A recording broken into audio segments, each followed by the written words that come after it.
Good evening. The likelihood that heads will roll in the wake of that New York prison breakout grew today as word came down that 12 prison employees, including the superintendent, have been placed on leave. The Clinton Correctional Facility is the subject of a top-to-bottom investigation of how two killers managed to bust out. Some of the answers, however, are coming straight from the surviving escapee himself. David Sweat is said to be spilling everything, including the fact that this was not the first time they'd made it outside the prison. National correspondent Miguel Almaguer is on the story for us tonight. Tonight, the prison top boss, his deputy, and 10 other employees are suspended from Clinton Correctional after the brazen escape here. Superintendent Steve Racet was the man who led Governor Cuomo on a tour of how the convicts broke free. How did they do that? Chiseled the blocks out. This is federal authorities probe an alleged heroin ring that may have helped fund the prison break.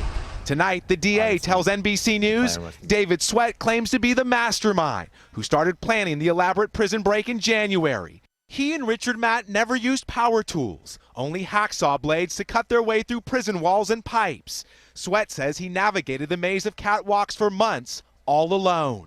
The night before their escape through this manhole, Wiley says the duo conducted a dry run, breaking out of the prison. They did get out to that point of the village and did actually pop one of the manholes up. But they retreated back to their cells. If they were able to pop open a manhole cover the night before, why not escape that night? I guess they felt they had a plan to have Joyce Mitchell pick them up in a car and drive away. According to Wiley, they abandoned their plan to head to Mexico through West Virginia. Sweat tells investigators Matt was sick, drinking, and slowing him down. There was occasions where he heard the helicopters. The sheriff's deputy vehicle had pulled up in the vicinity of where they were, and they were somewhat surprised. And he said Matt, I think he said Matt fell backwards and made some noise, but the sheriff's deputy didn't locate them. Breaking into cabins like this one, Sweat says they tuned into AM radio, even changed directions as they moved towards Canada. He probably thought he was going to make it until he came into contact with Sergeant Cook.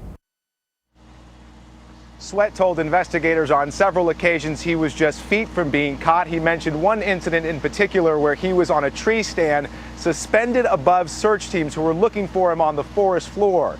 Meantime, the union representing correction officers here says during the investigation they are asking the public not to rush to judgment as the men and women who work here continue to do their job day in and day out. Lester? Miguel Almaguer in upstate New York tonight.